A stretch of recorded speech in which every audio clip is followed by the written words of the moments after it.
Hey guys, this is Charlotte, and you're watching Going In Raw. What's up, it's your girl Sasha Banks, legit boss, and you're watching Going In Raw. You like that? What's up? This is the most must-see WWE superstar of all time and his lovely, gorgeous wife, Marie. and you are going in SmackDown Live. This is the glorious one, Bobby Roode, and you're watching Going In Raw. Hey, Brendel, Steve here. And Larson. Yeah, welcome back to Going In Raw, the only pro wrestling podcast you need to be listening to right here at youtube.com/Steve and Larson. Available wherever fine podcasts are. Be sure to hit that sub button, little notify bell next to it on YouTube to make sure you're always getting your new Going In Raw notifications. Yeah. What are you writing over there? Making some notes for we do Daniel the show tomorrow. Ryan. Do the show tomorrow. Yeah. Anyways, we're also on Patreon at patreon.com/Steve and Larson. You guys know all about Patreon. Yeah. You give us money to support the show, and in return, we get you early access to stuff, live streams, and of course, the Friendo Care Package, which is right here. Look at that bad boy. Ooh. A comic book, stickers, Hey, there's something else we need to plug too. posters, and a postcard. And oh yeah, this past week, we also opened up a new merch store, FriendoMarket.com. Look at that. Prints.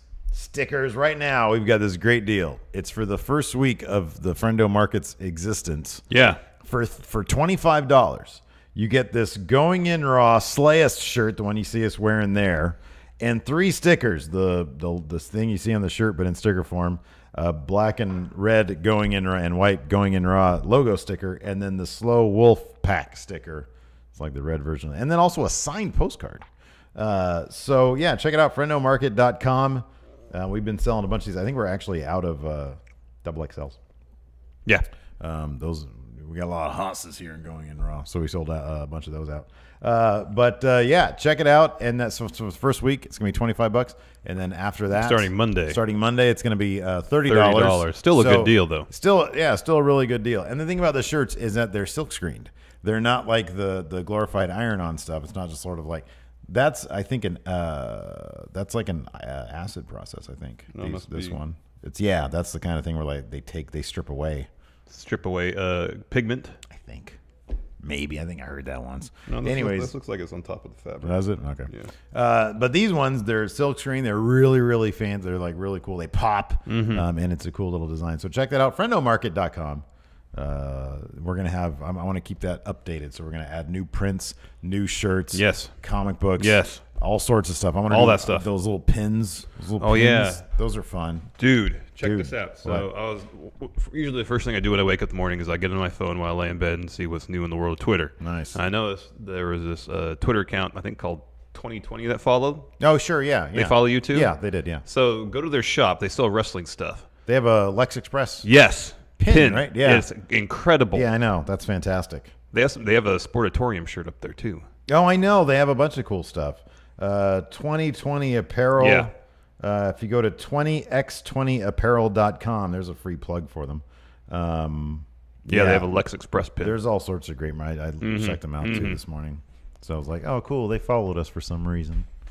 Probably because they knew that we'd look at their stuff and they'd be like, "Oh, these guys are down. These guys like Lex Luger." Well, just the other day you mentioned wanting to go and watch wrestling at the Sportatorium. Oh yeah, maybe they heard that and they said Could be. Sportatorium. Check it out. Could be. Anyways, so yeah, fun stuff. Talk about fun stuff, man. Hell of an episode of 205 Live this week. I actually like this one better than I liked NXT this week, and NXT had plenty of good stuff. Yeah, it was fine. But man, 205 Live was off the hook. Well, anytime you get Mustafa Ali and Buddy Murphy in the ring, good things are going to happen. Yeah, and more importantly, Leo Rush. He is my new favorite, man. He is my new flippin' favorite. That dude is hilarious. He's pretty funny. He kills me. He's pretty funny. Anyways, how'd the show start off? Started off with TJP coming down the ring, drop another promo. Oh, that's right. Yeah. Wondering about the level of competition he's been facing. Also wondering about why he wasn't in the main event. Yeah. But he was taking on a mystery opponent. Yeah. And he was awaiting said opponent. He says, all right, send him out. Who is this guy? Who is that man? And it's the returning to 205 Live, Noam Dar. Yeah, man. So he hold on a is second. Jacked. He's the #1 contender to the UK title. Yeah, it looks like he'll be on both shows maybe. And he's on 205 Live. Yeah. Wow. That's cool. Hey, I'm fine with that, though. Oh, heck yeah. Because he's jacked. Man, he looks great. He looks amazing. He's got those Universe pants, the Universe jacket. And he's got a spring in his step, too. Like, he was... I mean, he's jacked, so he yeah. he just seemed a lot happier and just... when you're saddled with a gimmick that obviously sort of, you know how like somebody will do one thing, Vince will find it hilarious, and then he'll tell that person to run it into the ground. What they have to do the rest of their career. And so he was doing the Alicia Fox thing, right? And so that's what everybody knows him for. But the guy's actually a terrific wrestler. Yeah, he is. And now on 205 Live, the exciting thing is now on 205 Live, they're letting them wrestle. Mm-hmm. And so it's going to be a lot of fun to see what he can actually do. Plus, he's jacked. To the gills. Man. Loked. He's like prison jacked. It's pretty neat when it seems like when most people get hurt in WWE, when they come back, they're jacked. Tommaso Ciampa, he tore up like 3 joints, came back just jacked. They're just in the gym all day. The vascularity is off the charts with Tommaso Ciampa. Yeah, man, it is. Anyways, so it wasn't much of a match. Noam Dar won in pretty much squash fashion. Yeah, this was great. It was a matter of like 2 moves and a finisher, and Noam Dar picked up the win. Yeah. And they're really selling on both on commentary and kind of a attempted interview later that TJP was distraught, but also pushing the idea that he was completely unprepared. Talk about unprepared. I can't find the goddamn show notes. They should just be in the usual folder. I know. You'd think. Oh, here we go. There. Sometimes things just don't show up. Yeah, Google's a fickle beast. Say that again. Yeah. Next, we had a Buddy Murphy promo. He was back in the locker room getting what? Jacked with some resistance bands. Gave a promo. Getting prison jacked. Oh, man, he's been that for a long time. He has been. He is massive. Hey, how much do you think that fool actually weighs? 210? Yeah, at least. Right. Like 230. He's huge. He's jacked, dude. But I don't know how tall he is. Yeah, probably not very. Like Mustafa Ali's pretty jacked, too. Both those guys should be on main roster. Oh, heck yeah. Especially after this match. Holy crap. Heck yeah. Buddy Murphy promo just hyping his match in the main event against Mustafa Ali. Pretty much. Yeah, pretty much.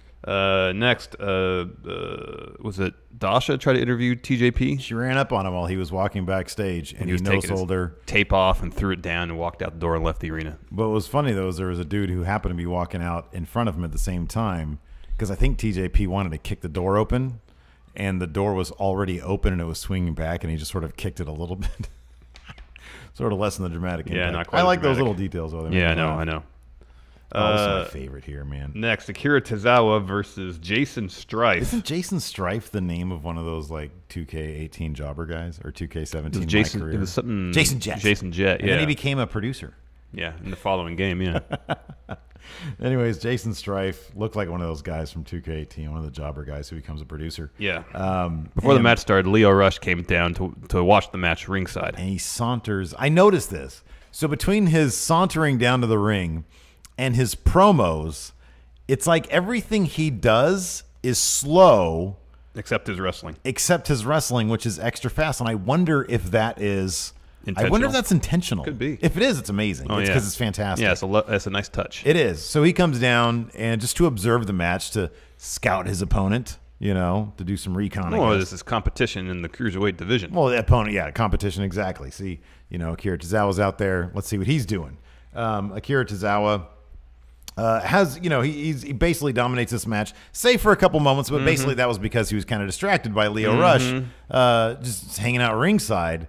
And the great thing is, every time the cameras, I love how in character Leo Rush is. Every time the cameras caught him, he was doing, it was like for a reaction to something Akira Tozawa did. And he would go like, oh, it was so great. Yeah. It's so fantastic. And he's got like this amazing hoodie on. Oh, that design on the hoodie and the hat is great. It was all money. It was so much money. Yeah. Anyways, Akira Tozawa ended up winning, of course. Top rope senton, yeah. Right. And afterwards, Leo Rush, I think he stand up on commentary. Yeah, on the announce table. He got the mic and cut a promo, and I loved it. It was so great. Yeah. He talks almost like Christopher Walken. He says, "I'm a fan of yours, Akira Tozawa." Yeah. In the ring. But of course, he circles back around to. You're good. Match, pretty much, yeah. You're good, but Leo Rush. Not the man of the hour. You're not the man. You're not the man of the hour. That's me. And then you'll Leo feel Rush. the rush. I freaking love that. Oh, he's dude. great. He is fantastic. That match is going to be gangbusters, Oh, heck by yeah. the way. Heck yeah. Akira Tozawa versus flipping Leo Rush. Yeah, it's going to be What a great. great first real match, you know? Oh, I know. 'Cause you just had I'm that happy. jobber Yeah, last I'm happy they're putting him right into a real feud. Oh, I don't want versus- 4 weeks of jobbers who, Exactly. like, you know, are as slow as me. Yeah. I want him to go full speed with Akira Tozawa. Yeah, Holy yeah. God, that's Yeah. going to be great. Man. Anyways. Next backstage, we got Mustafa Ali preparing for his match against Buddy Murphy in the main event. Mustafa Ali is the best. He's the best. No, he totally is the best. After that, we had, I don't remember this at all, Cedric Alexander iPhone promo. Oh, he's just talking about his match against Hideo Itami. It was announced that next week Yeah. is the Cruiserweight title Hey, match. Killer matches back to back this week, and then next week, that's going to be a killer match. That's going to be really good. But holy crap, after that, for our main event, we had Mustafa Ali versus Buddy Murphy. No DQ. Oh, my God.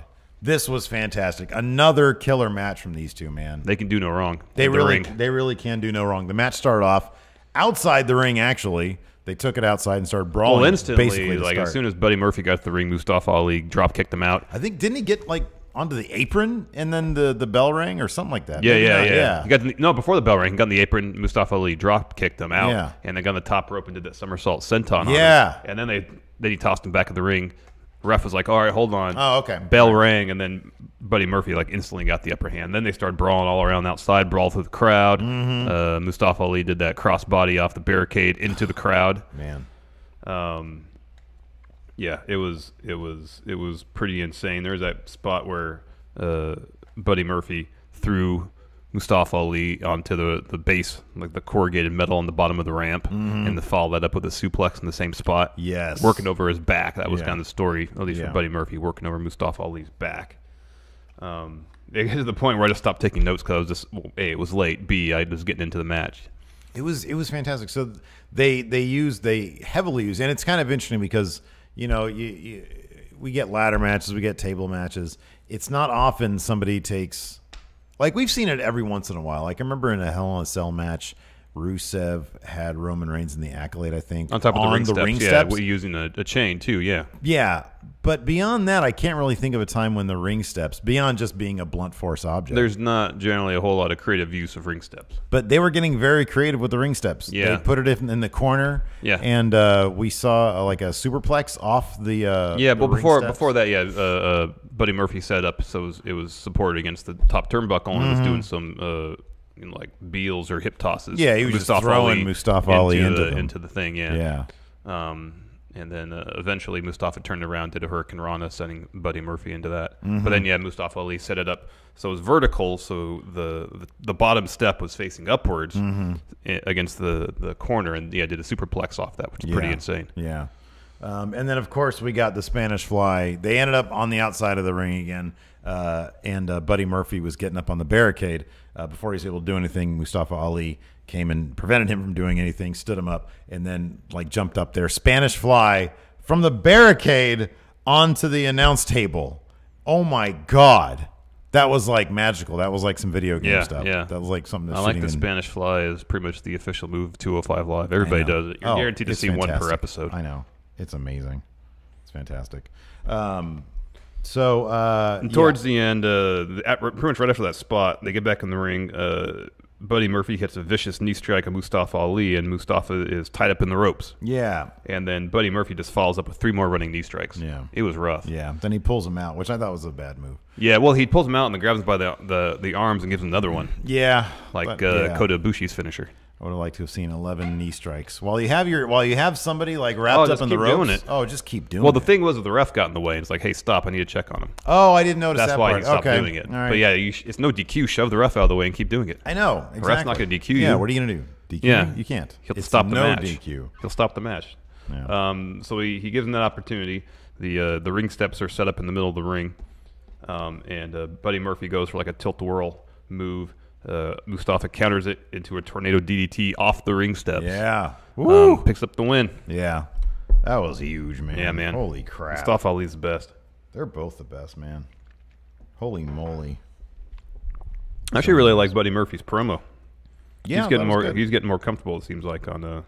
Oh, yeah, for sure. And, dude, man, they just kill it. They just absolutely kill it. It'll be interesting So last week on 205 Live, what happened last week on 205 Live? What was the main event? Was it another house party gulag thing? No. Oh, it was the elimination tag match, wasn't it? Was it? Was that the main event? I think so. Because it was number 9. I was like looking at the ratings. It was number 9 in the ratings last week. Out of Yeah. on the network. I wonder because like instantly when this match went down, my Twitter notifications from the friendos out there, and then plus just like sort of the regular it was the feed. elimination tag match.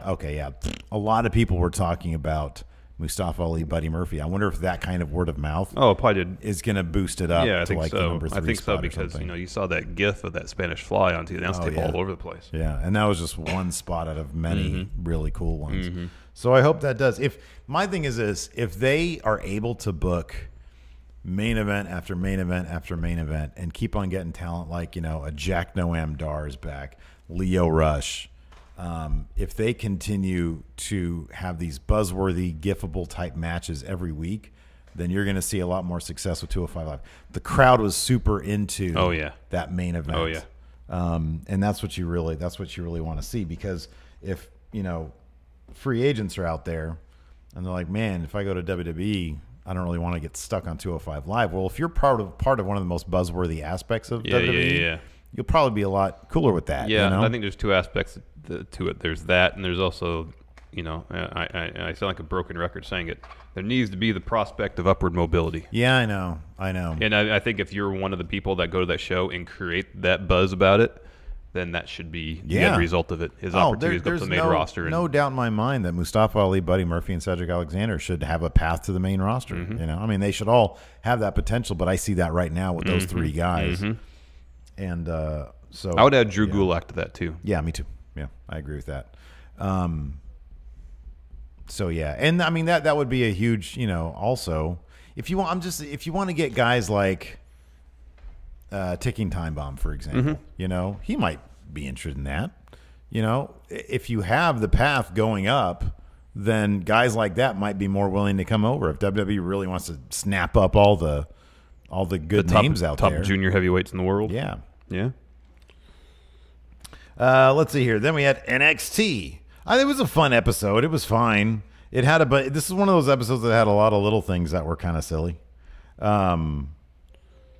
Show opened with Dakota Kai versus Santana Garrett. I don't think we've seen Santana since the first Mae Young Classic. That's right. Yeah, I don't think we have. Although she's done occasional duty in NXT for a while. She's really good. This was a fun match. Santana Garrett was working over Dakota Kai's arm a lot. The commentary was making the point that that's the arm that Shayna Baszler had previously injured. Yeah. But in the end, Dakota Kai won with her finisher, which is amazing. It's like a destroyer backbreaker type thing. Oh my God, I know. It's great. Oh, I can't get enough of that thing. Yeah, You're right. It's fantastic. Yeah, kind of cool. It seems like they're pushing her a bit more than I thought they would. So that's cool. It seems like now that she finally, was able to confront Shayna Baszler in some capacity in that title match she had, even though she didn't win. It's like she's more confident in terms of what she's doing in the ring. That's what it seems like. I'm assuming that's the story they're telling. Yeah, and I like they're not going just the straight. She's just going to start winning now, because she did take a loss to Bianca Belair, which, by the way, there was also a promo. If you don't see it here in the thing. Yeah, Shayna Baszler. Yeah. No, Bianca Belair had a promo. She was like on her honeymoon. Oh, I missed that. How did I miss that? It might have been after, because you watched the last 30 minutes this morning. Yeah. It might have preceded that. It might have been in between where you left off. Oh, maybe and where when we we picked started, up. that could be. It was simple. She was sort of rattling off.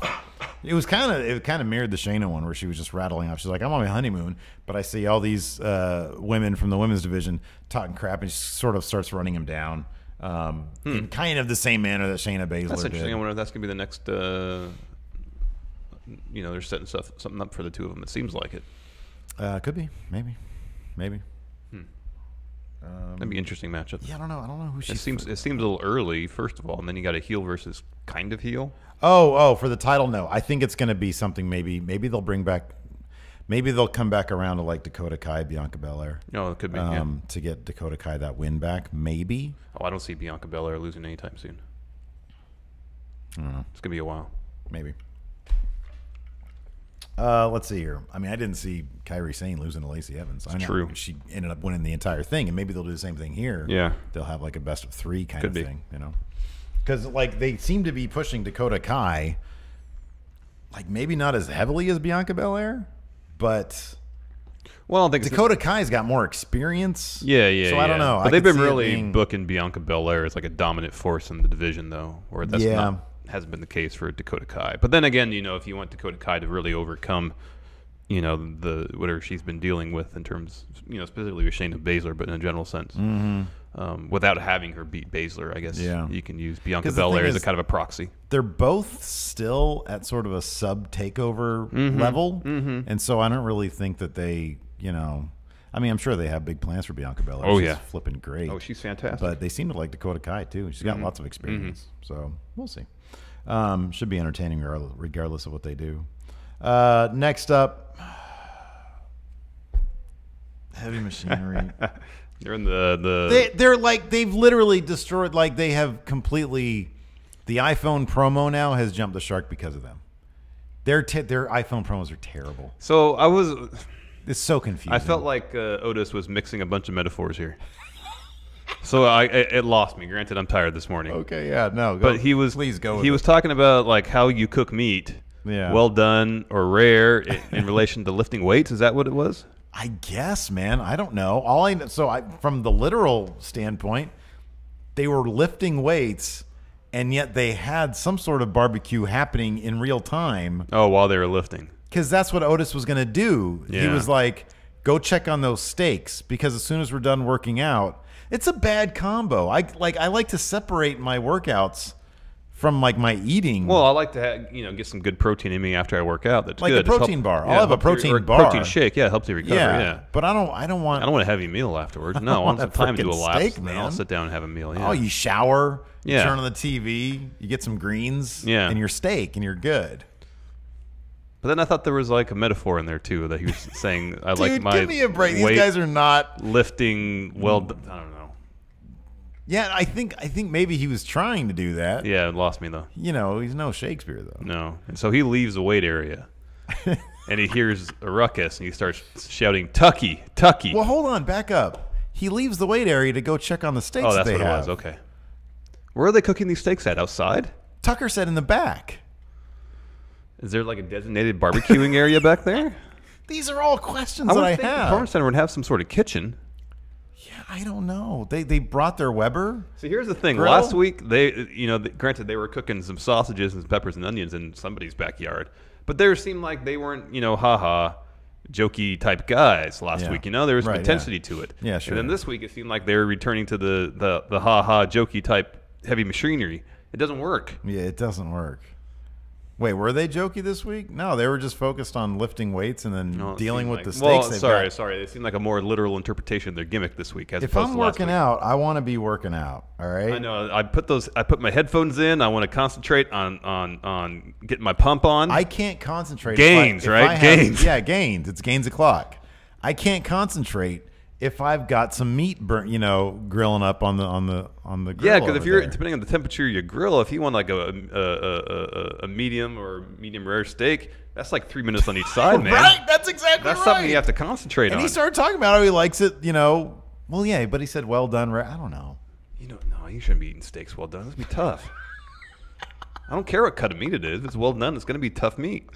No, man. Medium at most. No. Medium rare. I can't. Anyways, Otis goes check us on the meat, I guess. He hears some commotion, starts shouting, Tucky, Tucky, comes back. Tucker Knight's like wrapped in the chain he was using to lift weights or something and holding his leg. And then in the background, you see the Mighty run off. Yeah. So, and then later on, he fought the Mighty, Otis. Yeah. How bad did they mess up? Like, when you're dealing with weights, I don't think there's like a lot of, there's not a lot of middle ground. You're either safe or you're completely messed up because they're weight. Like, what was the ruckus exactly? I don't know. Did they Well, he was holding his leg. Yeah. Maybe the weights weren't involved in the attack whatsoever. Oh, okay. They just kicked him a couple times on the leg, and then he's out for a match. I don't know. God, I kind of wheel feel like yourself out there. during a match, you could take quite a bit of punishment to the leg. Like, you can be this in a was- knee bar for 15 seconds. You can still This wrestle. is yes, that's my point. This was a very quick attack. See, the problem is we don't know the nature of the attack. Did they take like a dumbbell and Did they have like a gun with a silencer on and it? use it? Well, no, there was no blood. like they take a barbell and use it as a weapon and hit him in the leg with it or something. I don't know, or just like chop block while he's lifting. Did they sick a dog on his leg? I don't know. That takes you out for like 3 weeks, apparently. Yeah. We just don't know the nature of the attack, which leaves it a mystery. I don't know, man. We have to assume it's I severe. feel bad. I need to stop talking bad about them. I know they're trying. They're trying, but if something's just thing. not working, I mean, it's not like I don't think you're talking. I don't think you're talking bad about them. You're just saying that what they're booked to do right now just isn't working. Yeah, there's a difference there. They're not working. And there's a difference. Yeah. Anyways. So after that, we had a Shayna Baszler promo. I like this one better than her previous promo. Yeah, her previous one, she sounded like the Wicked Witch of the West. Yeah, this one she was calling out the entire division pretty much. Which I liked. Mm-hmm. And I loved that she said Candice LeRae should be tending to her husband. Because that's kind of how they've been writing her up until very recently when she's been wrestling. So I kind of appreciated that because the crowd was like, "Whoa!" So everybody loves Candice. It was a great heel. It was a great heel line. Yeah. So she ran down Bianca Belair. She said, "Oh, what the fantastic athlete, the chick who dresses as a pirate, and then I think a couple others, the time traveler, Lacey Evans." There's a lot of steak talk in chat right now. Zach Stolpa defending. Well done. Yeah, man. So anyways, she did a promo. She said, but I'm always going to be the one that they're saying, and still. Well, she said she was the most dominant force to ever be women's champion or something like that. Yeah, that's not true. It's Asuka. Yeah, that's Asuka. Yeah. Anyways, next, Danny Burch interview. Mm-hmm. This is pretty good. Yeah, he gave us an update on Oney Lorcan's health. He's going to be out for 3 months, recovering from a broken orbital bone suffered at the hands of Undisputed Era. It's like one takeover. Takeover. Yeah, I know. And speaking of Undisputed Era, they come walking in. They come walking down the hallway, interrupts and talk some trash. Oh, said great. they're gonna invoke their rematch clause, get their title rematch next week. And I love that Kyle O'Reilly says, "Oh, I love a good clause." I know. During this entire thing, he was just making faces, like the most ridiculous faces. It was fantastic. And then Danny Burch said, "Oh, you guys are missing something, aren't you?" Mm-hmm. The tag championships, of course, British Strong Style have them. Yeah. And then he challenged Adam Cole to a match next week. Yeah, and Adam Cole, of course, laughed it off, but said, "You got it." Yeah.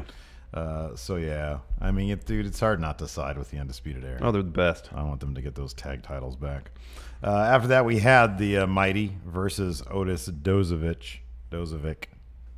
Is it ch or k? I think it's Dozovic.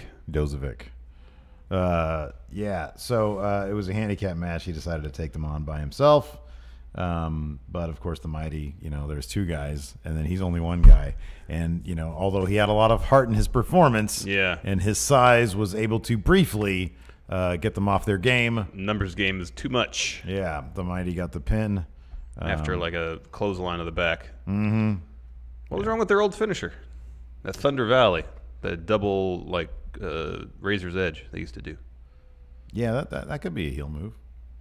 It looks more destructive than just a clothesline to the back. Yeah, it's not like they're JBL. Mm-mm. Or they're Stan Hansen. Mm-mm. They're a couple of one good-looking dude. After that, we had a Kairi Sane press conference. She called out Vanessa Bourne. Yeah. She said, "I'm going to be the champion, but first Vanessa Bourne, I'm going to beat her up because I'm yar. Yar, I'm a pirate." Next up, we had Velveteen Dream versus Top Notch Super Best. Chris Dijak. Oh my God, dude. I freaking loved. I think he might be so. It's probably who's our wrestler of the year this year? It's probably Kyle O'Reilly, right? Or was there somebody else? I feel like Kyle O'Reilly's too good. Yeah, I would say that. Chris Dijak is in contention to be going in Raw Wrestler of the Year right now. Because number one, he looks exactly like Top Notch. He really does. The first time I said that, you're like, nah. And the next time, I think the first time he was on NXT TV, you watch it, he's like, oh my God, you're right. Because I sort of forgot. So in my head, I always pictured him more of like a Dolph Lundgren looking dude. Yeah. Right? And which was completely off because Dolph Lundgren's like a really handsome dude. Freaking goofy Dijak comes out, and then I look at him on the TV screen, just even today, because we've been making this joke for a while, but I look at the TV today and you point to it, I'm like, it's freaking uncanny. It's so uncanny. He looks like freaking Top Notch. So yeah, Dijak, man, he might be like ultimate going wrestler. Yeah. So he comes out and he's like, 8 feet tall. Right. And what's his face? Percy. Yeah. Starts going on about he was putting over like his conditioning and his dedication to his work exactly, ethic. Yeah. And then he said, he's eating 1,500 calories a day. He cut down to 1,500 calories a day to increase his mobility. Whoa, hold on a second. He's 6'6". Or 6'7", whichever. Here's the thing: based on his size, and I'm sure the amount of training he does every day. Yeah. If he's only eating 1,500 calories, which is BS, I think. That's basically starving. I don't say basically starving yourself, but that's like half. Kind of is. It's half of what he probably actually eats. Like he's gonna, if that's true. Because I've been doing the macros thing. Yeah. In my app, it says to maintain my weight based on a moderate activity level, I need to eat. Guess how many calories a day? 2,500. 2,500. And you're 5'10". I'm 5'10" and a half. Yeah. 162 pounds. Dude is 8 inches taller than me. Probably outweighs me by 100 pounds. He needs to eat a minimum of 3,000 calories a day, I'm guessing. Just to maintain. Yeah. And that's with a minimum amount of exercise.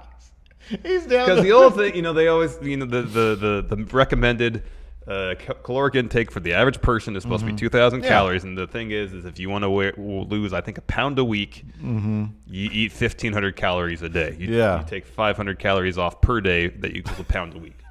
So I guess that's probably where Percy got it from. Alex C in chat here says, Chris Dijak taunts so loudly. Yeah, he was talking really loud the whole time. He did. Usually I can't hear the trash talk just on TV through the speakers. Yeah. Granted, the TV's just right here. Yeah. You can hear it clear as day. You can. And he wears high-waisted shorts. I'm just going to pick on him. It's funny. He wears high-waisted shorts. But the thing is, what? Alex C says, and his gear looks both too small and too big. That's exactly what you're going to say. This is exactly what I'm going to say. So he wears high-waisted shorts that are too short. The leg part is too short. So most of the women, so most of the men, when they wear trunks, or when they wear the trunks that have a little bit of leg to them, a little bit on the thigh, right? Yeah.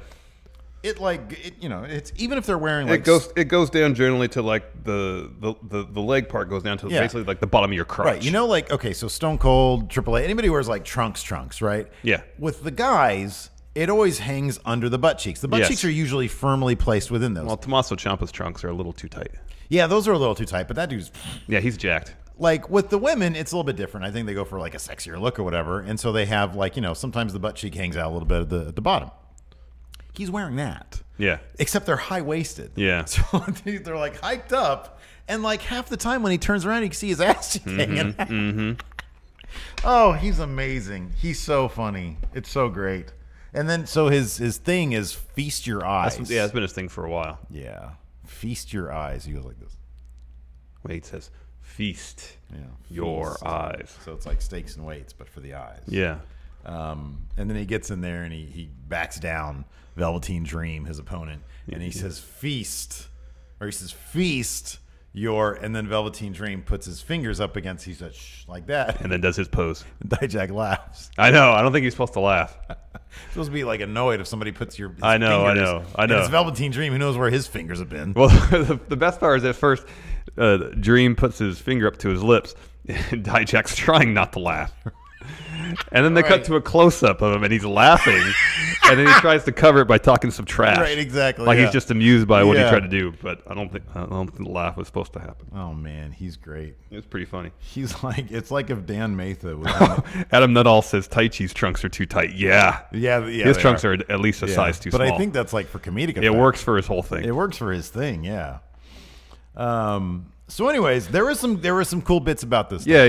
Dijak as a wrestler, I like him because he does some stuff that's interesting. At least, he'll go up there and try to do a 6'7" moonsault. Yeah, he didn't. Unfortunately, he didn't do one in this. No, match. He really didn't do much of anything in this match because Dream had the upper hand for most of it. Yeah, he did. So there was one really cool spot. It looked pretty brutal.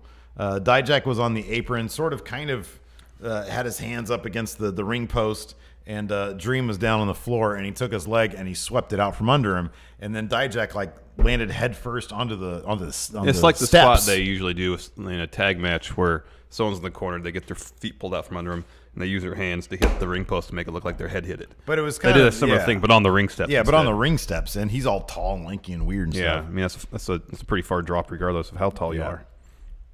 Anyways, Velveteen Dream got a win with that underhook Kind of DDT like thing. weird he does. reverse. It's like starts his sister Abigail, but goes into a DDT. Yeah. It's a cool move. And Dijak sold it like a champ. Man. Yeah. He spiked himself and everything. Yeah. Anyways, before Velveteen Dream was gone, Before he even fully stood up from the match. EC3's music hit. Mm-hmm. He comes down ready for his match against the main event, against Johnny Gargano. Of course, that seemed to ruffle the feathers of Velveteen Dream a little bit. Yeah. We're still months away from the next TakeOver, so this seems like it might be a feud that we get on TV as opposed to TakeOver. Yeah. Oh, they also announced during this episode that Ciampa versus Aleister Black's happening in 3 weeks for the title. Yeah, so we know what's going to happen there. Yeah. So yeah, I mean, I imagine they'll do. I mean, they've got to have some, because TakeOver is still in August. It's about a month and a half late away. August, yeah, a month and a half away. It's like 5 weeks away. Because the 19th, I think, is the 18th. I think it's 18th is NXT Brooklyn 4. Yeah, 5-6 weeks away. I don't know. Yeah, I mean, I guess that could mean there's only 3 more TVs for Velveteen Dream EC3. That could be a feud. I mean, that could be a TakeOver. Mm-hmm. I feel like Velveteen Dream would have to win that. Yeah, I know. Yeah, we probably see the next one. Yeah, okay. That makes sense. Or he should. Velveteen Dream needs to start winning some matches. Well, what should happen is Velveteen Dream wins and EC3 goes to main after SummerSlam. Yeah. That I could totally see that happening. Heck yeah. That guy's just here to figure out what it's like to get paid every week. Or every 2 weeks or whatever, however they get paid. So EC3 had his entrance. Before we got to the match, though, we had an interview with Mustache Mountain. Of course, the new tag team champions, and they said, in their marvelous British accents, and Undisputed Era called our win a fluke. Well, we'll show them a fluke. We beat their butts in the Royal Albert Hall. We're gonna do it again at Full Sail. Was it next week they have their next week they have their tag title next rematch. week, yeah, I guess. And it was just chock full of British stuff. It was great. Oh, It was they're both fantastic. Tyler Bate and Trent Seven are endlessly charming. Yeah. And then our main event, EC3 versus Johnny Wrestling, Johnny Gargano. It was a decent match, but it was mostly in place as a storytelling outlet to advance Johnny Gargano's descent into the dark side, essentially. Mm-hmm. He's starting to become what he didn't like. He's starting to become essentially Tommaso Ciampa.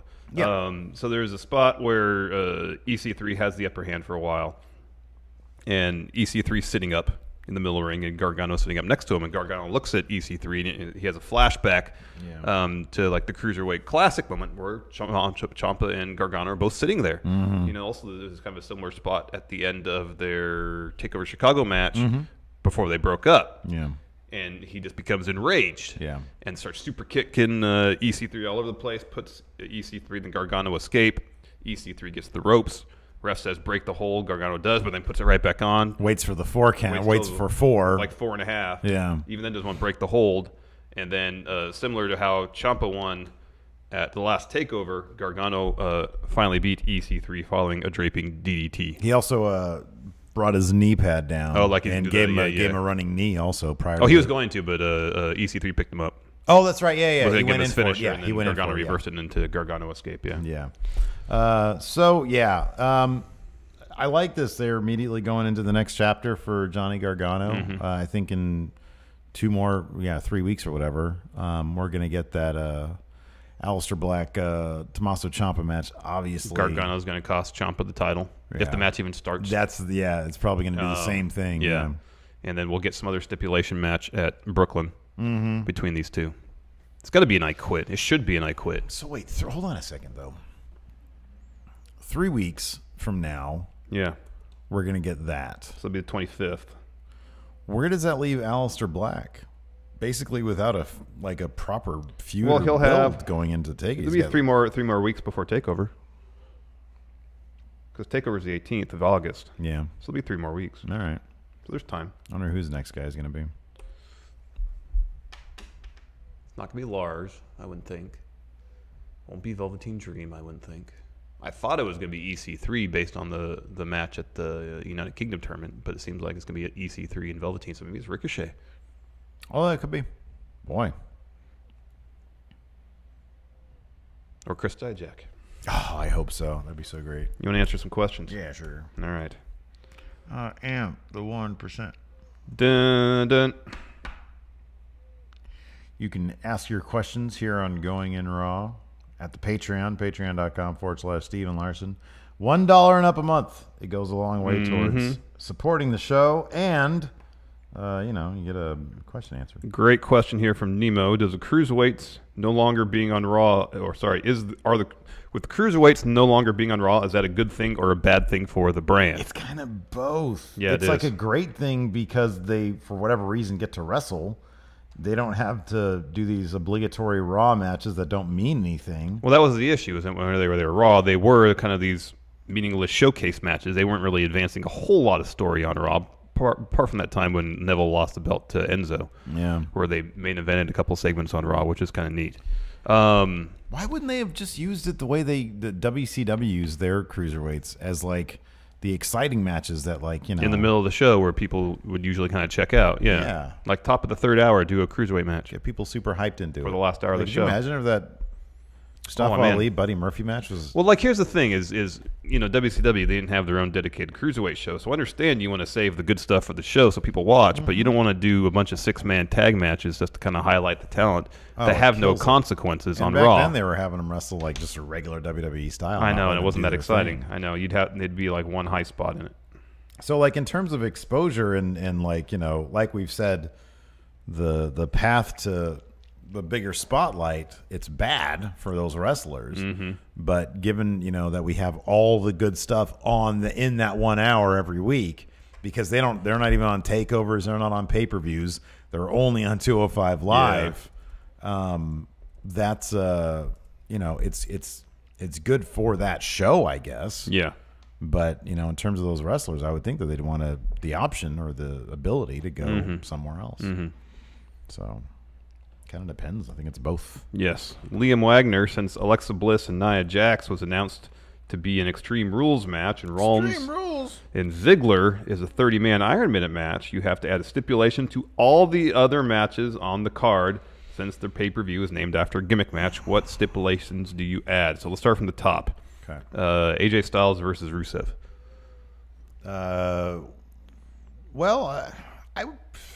He's got the accolade and a submission match.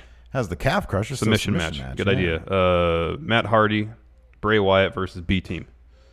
I would have a compound match be the stipulation. Yeah, and that's, of course, no holds barred. Yeah. Carmella versus Asuka. That'd be no DQ. Yeah.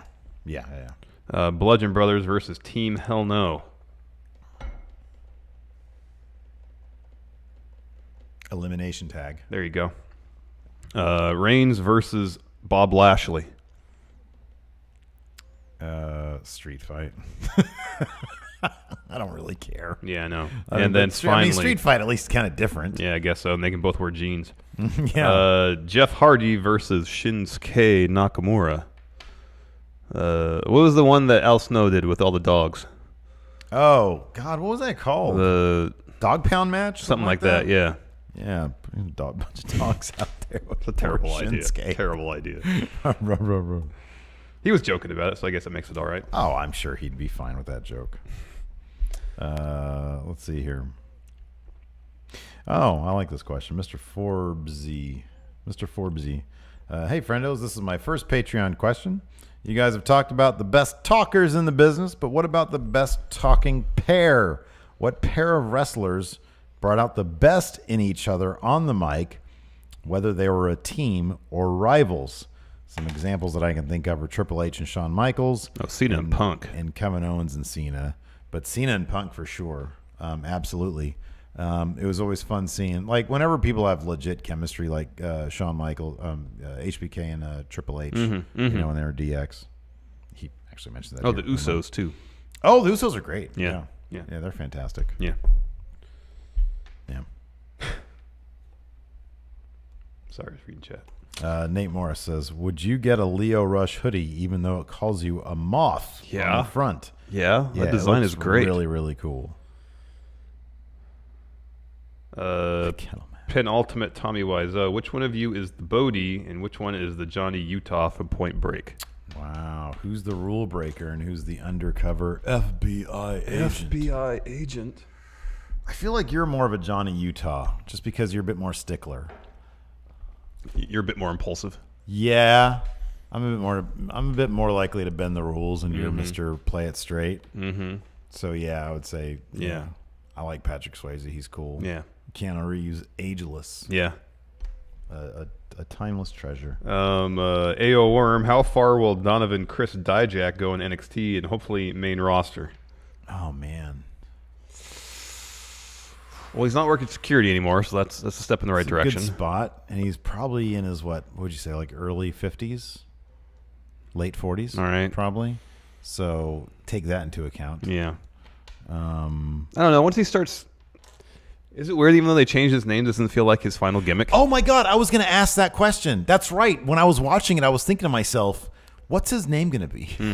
You know, he feels like, because he doesn't win. Yeah, exactly. He doesn't win. And once you have a gimmick like Kona Reeves, well, they call him the finest. Yeah. So maybe he'll still be Chris Dijak. I mean, Chris is such a, they're just going to call him Dijak. Yeah, why'd they change his name from Donovan, which is a fairly distinctive name? Yeah, it's a cool name. To Chris. Chris. Is his middle name Christopher or something? I don't know, man. I don't know what his real name is. I don't know. It was a weird choice. I feel like they're just going to end up calling him Dijak eventually. Yeah, probably. But I don't know. Whenever he figures out how to... Oh, actually, that's his real first name is Christopher. They're going to change that. They'll probably just kill the Christopher. How old is he? He is 31. Oh, okay. Well, that's what they should do. Just name him Donovan and have him do another singing gimmick. What was Donovan's most popular song? Oh, I don't know. God, what was that song?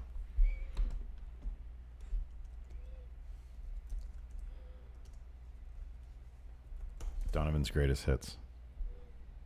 Mellow Yellow. Oh, yeah. They call him Mellow Yellow. Quite right, Slick. There you go. Anyways, next question. yeah, I don't know what his ceiling is, dude. I mean, if he keeps up this 1,500 calorie a day thing, He'll be on 205 Live. He's looking like the machinist on 205 Live. He gets in there, one punch, he gets in, he just... I know. Keegan Green, if you could put one 205 Live superstar and one New Japan superstar in the ring for a guaranteed 5-star classic, who would you choose? He says Omega versus Ali. Leo Rush versus the Ticking Time Bomb. I'm going to say Will Ospreay versus Mustafa Ali. Oh, man, that's great. Incredible. That's incredible. Incredible. Zach S. Would a heel Johnny Gargano be able to get as much over as face Johnny Gargano? No. Would a heel Gargano? No, face Gargano is like prime Oh, Gargano. yeah. He just comes off as too sweet of a guy. I know. He's doing the heel thing now because he's turned to the dark side. Yeah. There's gonna be a moment in the last match with Ciampa that he's gonna turn it all around. Basically, either he has to murder Ciampa or save his own humanity. And he chooses humanity. Yeah. It might cost him the match, but yeah, he'll win the larger war. At some point, a gun should be produced somewhere. They're going to have to fight over a gun. That's how it's going to go down. Wilkin Minato with SmackDown moving to Fox on possibly a different night. Does this mean we'll finally get 205 Live NXT style? No, but I hope they do that. That is going to be interesting. We haven't heard anything about that yet, as far as I know. That's going to be interesting. See how they handle it. Chuck Sips, do you think people are romanticizing what the main roster will look like under Triple H? Do you think it will be a vast improvement and most people expect? Here's the thing. It's like in theory, it should be better. However, Triple H has said several times that he's compared it to music. He said there's different genres of music, and they're not all for everybody. So, if you say main roster is like top 40 pop, and then NXT is that moderately successful indie band you like, if that indie band, how they do things, gets signed to a major label and gets pushed, they don't always become a huge superstar. Yeah. So I think Triple H is very aware of the differences in philosophy between main roster and NXT, and I'm sure there will be some implementation of some of NXT's philosophy in the main roster should he take over, but I don't think it's going to suddenly be like NXT on a grander scale. I think they're going to keep things to a degree similar to how things operate now because it's been working on the mainstream level. So I don't see any wholesale changes. We might see some better matches, some maybe some different booking. Hopefully, the one thing we'll see more than anything if Triple H takes over is just long-term vision. That's what it's going to be. That is going to be the number one thing, and I do think that's going to improve the product. Are we all of a sudden going to see Seth Rollins holding all the titles? Probably not. But I could still see Roman Reigns being a top guy. I just think that a Roman Reigns as top guy with a long-term vision behind him can actually be a top guy. Yeah. And we might actually see that. Yeah. As far as the wrestling style is concerned, Chris Jericho said this recently on an interview. He said when somebody brought up the difference in wrestling styles between New Japan and WWE, he completely defended WWE's style of wrestling. He says that's main event level wrestling that they're taught there. And if you learn that, you can go and have the best match on any other show in any other part of the world. And so, and he says that broadly about the way WWE, has their guys wrestle. And so I think that that's like the WWE style that we're used to, I think is probably the top 40 that you're talking about in the metaphor, the music metaphor there. So that'll probably remain. Like the style, the wrestling that we see will probably remain, but it'll come off as a lot different because we'll have long-term vision. And so like, how on Raw, once a month, maybe twice a month, we'll have like a match that it's like, holy crap. That was like a big deal. Well, those matches will probably be used more effectively if there's long-term builds, if there's long-term vision. I think that'll be the case. And I think it will be an improvement. I don't think it's going to be all of a sudden all the smart, all the indie darlings, if you will, are going to be like, we're going to get rid of all the developmental guys and all that kind of stuff. I don't think that's going to be the case. No. BreakingControllers.com, power rank current main roster superstars that haven't been in NXT that you'd like to see make an appearance in NXT. Excuse me, if you could have it your way. I want John Cena to show up in NXT. I think that'd be great. Oh, yeah. Oh, my gosh. That's like the prime answer right there. Yeah, that's John Cena at any show with a capacity of under 500 people. Yeah. That'd be the ideal. Yeah. God, could you imagine like the roof would explode if Cena showed up in PWG? Or if that's the only way that the match would happen, Gargano versus Daniel Bryan. Yeah, that'd be good too. Oh man. Anyways, it's good, right? Yeah. Is that good for show? We Sure. made it to 52 minutes. Wow, look at that. We're halfway done with our day. All right. Anyways, Hilton, hey, wake up, man. Can you hit the music, please? I know yesterday was a long day, Hilton, but we gotta get some work done. Come on, man. Get your shit together. Anyways, there you go. Thanks, Hilton. Appreciate it. You can go back to sleep now. Anyways, that's it for now. Thanks for tuning in. Check out friendomarket.com. It's our new merch store. We got that great shirt there. Come with stickers and that's fine. Until next time, we'll talk to you guys later. Bye.